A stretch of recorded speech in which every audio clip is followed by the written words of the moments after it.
Hello everyone, I hope you guys are having a wonderful day, making some really good trades, and yup, let's just get into it. And right now we do have a lot of analysis for today, especially regarding natural gas. A very nice move towards the upside right now, and we're going to be covering the S&P and a big surge in the DXY today. But we're going to start off by doing our cryptos as per usual. And right now Bitcoin, again, just still range bound, chopping sideways. We did break down from this channel right here, and now we're back into this range. Bitcoin did come and retested this upper sloping trend line right here, right around 22,640. But if you do come down, you do have some support coming in at $22,550. If you do wick down, you could potentially get into some nice trades here around 22,400. If you're lucky enough to get a little bit of a wick here, then we could technically start shooting back towards the upside, as DXY is currently at resistance right now. Well, I guess you could say we broke out of the channel that the DXY has been in, but you're at that 50-day moving average right now on that daily time frame. Let's take a look at that 4-hour. I guess that 4-hour, the DXY is probably going to come back down and retest this 103 level as support, but we'll get into that in just a little bit. Let's just keep going right here on Bitcoin. Let's take a look at Market Cipher. Again, Market Cipher was looking actually a little bit more bearish earlier on with that 18 and at -5. Now we have an 11 and a -4. It is starting to slow down a little bit. It could indicate that we may not get that dump that we are expecting right now. That RSI has pulled back significantly on that 4-hour time frame. Same thing for that daily time frame. RSI is starting to drop pretty dramatically, but you're not getting that downwards price movement in Bitcoin. It could technically follow through later on, but you usually want to see the price decrease as well. But so you're seeing some pretty strong price action for Bitcoin right now, give all things considered. Whoops, let's keep going. Let's take a look at that weekly, see how that weekly closed. We actually have a significantly less bullish weekly time frame right now, or weekly candle right here for Bitcoin. We have a 6 and a 4 as well on the DBSI, so a little bit more bearish than bullish, but looks to me like it could be starting to be a little bit range bound here. Maybe we're going to chop sideways in the coming weeks before our next move up towards the upside, or either our next move down towards the downside. But let's just pay attention. Let's just see how everything plays out. Bitcoin still has a lot of support coming in here, even if we do start to break down. And again, just want to remind everyone, once again, we still have that gap fill at 19,900. Doesn't mean we're going to fill it, but ultimately that could be a price target if we do break down towards the downside. After that, you got some major support coming in at 18,300, and then your all-time, or it means your local low right here at, or some people are calling it the bear market low at $15,500. So let's just see how Bitcoin's going to do in the coming week, because we do have some news coming out this week. Tomorrow we got Jerome Powell coming out with a statement, so let's just take out the Forex Factory real quick before we continue on our video. Forex Factory, okay, there we go. Let's just take a look, see what Jerome Powell is going to be, or when Jerome Powell is going to be speaking tomorrow, because he is giving a speech tomorrow on Tuesday at 12 p.m. We have Jerome Powell giving his speech, and then on Wednesday we have Fed member Williams speaking as well in the morning at 9:15, so 15 minutes before market open. And then I don't think we have too much news other than unemployment claims. And then on Friday we just have a little bit of Canadian data coming out, with the unemployment rate expected to uptick 0.1%, but you can see that last week the US actually downticked when we expected it to go up. So you're seeing that the labor market is still strengthening, and the recession is no longer in sight. But let's just see what happens. All right, let's keep going here. Let's take a look at the S&P today. Today I have a bit of a pause day today in the S&P. Actually we ran into that resistance right around $4,140 right here. If we do come back down, you're going to see some support coming in at 4,084, or just around this trend line right here, right around $4,063 or 4,060, depending on when you make contact with that trend line. You can get on some shorter time frames to try and potentially get a little bit of a better entry, other than looking at that daily time frame.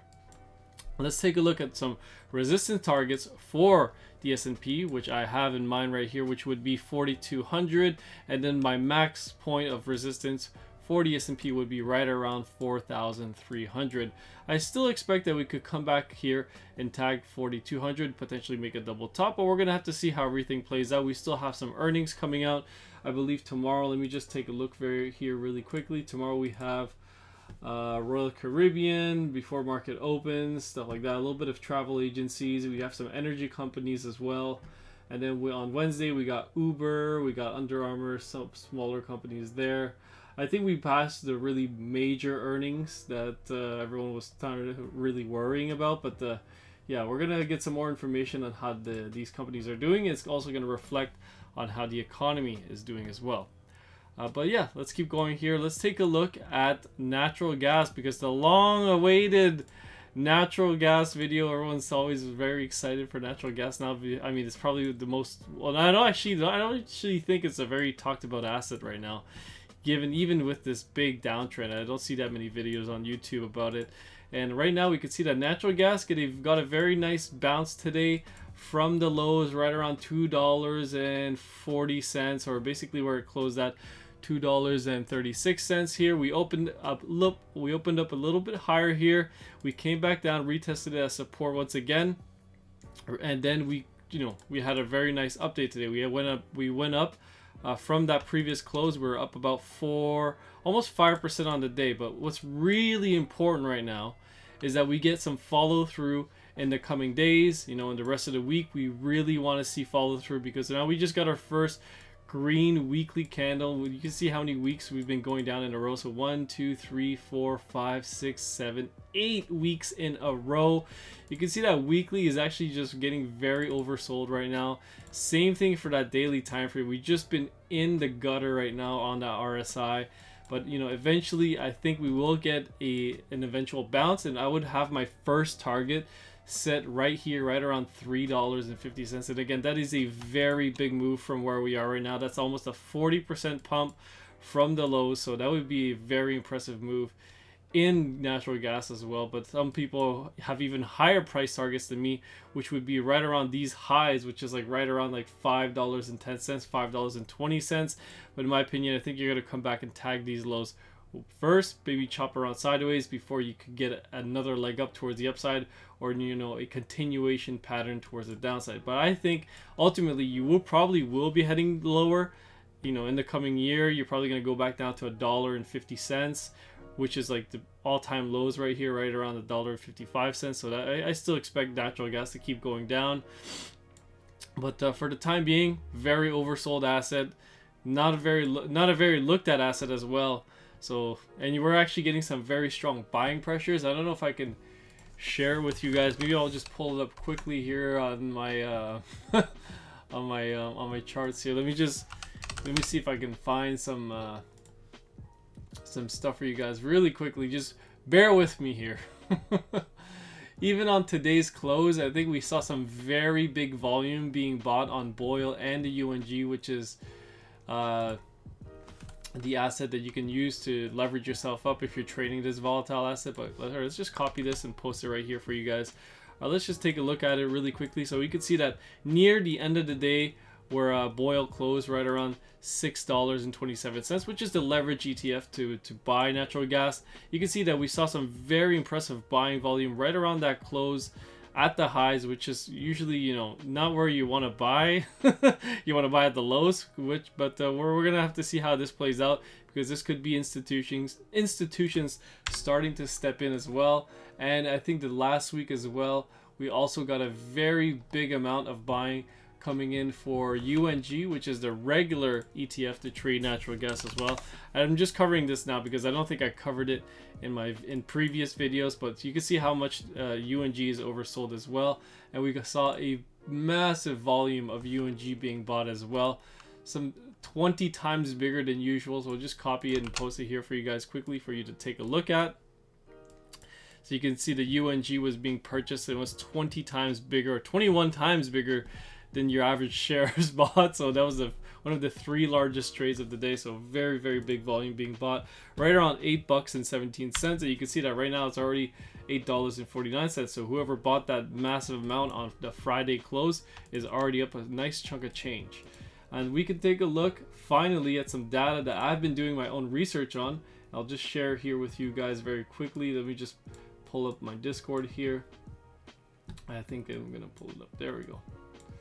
Okay, there we go. So you could pull up my Discord here quickly, and I'll just show you guys that I've been doing some analysis on the oil and basically natural gas, and we can see that right now, nat gas, you're seeing that net short positions for oil are starting to get covered, and they've been getting covered since like the beginning of January, I would say. But as the price has been decreasing, they've been covering and covering and covering more of their shorts, which could mean that a reversal could be in the cards sooner than later. All right, let's just take a look at January. So basically, since right here, they've been starting to cover more and more of their shorts. And if you guys don't know how to read this chart, with when we're on top of that zero line, it's bullish. When we're below, it's bearish. So we are significantly bearish, but you can see that those positions are starting to decrease as the price is going down. So they are systematically taking their profits on oil. And we could take a look at the weekly time frame as well on Market Cipher. Let's just run it really quickly. We have a nice little green dot yet, has not confirmed. We got one on the daily as well, which confirmed today, and now we got some pretty strong numbers. However, we are deep in that red money flow. Same thing for that 2-day. We got one, oh, not that 2-day, the 4-day. We got a 4-day that confirmed not too long ago with a nice green dot as well. However, it's almost cutting into that red money flow. So let's just be careful. Again, nat gas could technically keep going down, but let's just be patient and see how this trade plays out. All right, I think that's enough for that one. Let's keep going on oil here. Oil, again, breaking past down this major trend line, and now it's coming to retest it most likely as resistance. You can see that we actually closed we're actually opening a 4-hour candle above, but technically, you know, that daily candle what's really important. And if we close below it, I still think we are most likely going to go back down to, you know, $65 a barrel, which is all the way down here. And again, technically, you could be starting to come back up, doing basically a retest of the scene of the crime where you broke down from, and then ultimately starting to come back down after that, and then you'll come back down to your initial price target. Let's take a look at gold here. Again, gold getting a bit of a pause day here as the DXY starts to surge for its 3rd day in a row, and we actually see the Dixie is actually starting to come back down a little bit here, which would be bullish for Bitcoin and bullish for gold. You're starting to see a small uptick in gold right here, but ultimately I think that if gold wants to be in a bull market, we need to retest some of these support levels here, some of the stronger supports level right around 1800, and you guys can, or basically 1800 to 1780, because we have been retesting these levels significantly as major support, and we've been retesting them as major resistance as well. So that's something important to take into account when you know, calling out bull markets for certain commodities or, you know, asset classes. So we want to see these levels hold. If we don't hold, then ultimately gold's going to be going back down, potentially maybe much lower, but that would mean the DXY is surging much higher, which would be bad for the markets, bad for Bitcoin, basically bad for almost every asset class in general. Let's take a look at silver quickly as well. We got a nice rejection again from that $24.27 level. We actually pumped up past here to $24.60, basically touching this resistance box, and now we're coming all the way back down and finding support exactly where our resistance box starts our support box starts at, which is $22.20. I'm sorry, not Bitcoin. Silver is just basically going to start getting accumulated again here, and I can probably share another volume chart here for you guys as well. Is that there was a huge amount of SLV, which is the silver ETF, being bought today. You always want to take into account these massive buy volumes, these big players stepping into the market, because I can remember when Lucid Motors, right? Just switching over quickly to Lucid Motors, I put out a call in the Discord. I put out a call out inside the Discord right here into the market updates. Again, this is free for all members to take a look at. You guys can take a look at right here. Let's just go to this post I put here. So we could see that the SEC, right? They had to register they had to disclose a very big purchase, which was $915 million worth of Lucid Motors. 85.71 million shares bought right around December 29, right? And you guys can see that right after that, it's basically made its low right around there. And then from the lows of where they purchased it, it has pumped 186% to its high. Today's price is still up 93%, an amazing gain regardless of however you look at it.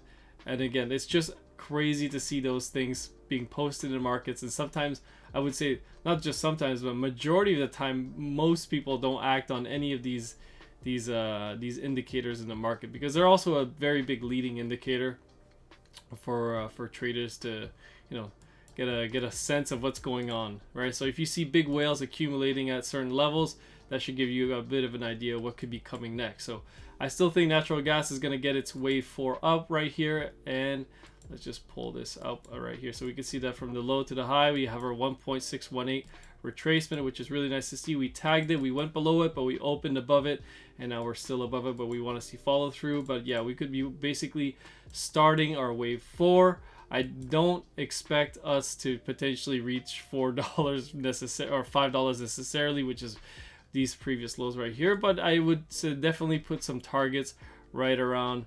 $3.50 for right here for natural gas. So I'll keep you guys up to date on that. Again, it doesn't mean this is the bottom. It's very premature to say it's the bottom. We will want to see some follow through. If it's not the bottom, we get more continuation towards the downside, then you know you're gonna want to take a look at some of the next support targets, which are gonna be at $2.26 and then $2 flat basically for nat gas. All right, I think that's enough for today, guys. If you guys enjoyed the video, feel free to smash the like button and subscribe. We're actually at 14,000 subscribers right now, so that's really cool to see.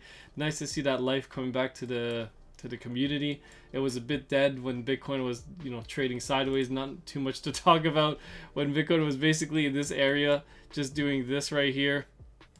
You know, it was really hard for people to watch videos because there's not too much price action. But now that we've gotten a very large pump towards the upside, everyone kind of wants to know what's going to be the next move. Where are we going to go next? So yeah, I'll just stay tuned for some more updates. And if you guys want to join the free Discord, feel free to do that. I always put some calls and some posts there for you guys to, you know, take a look at as well. But if you guys want to get access to my trades, you guys got to become gold members with the link in the description as well. Love you guys. Talk to you guys later. Peace.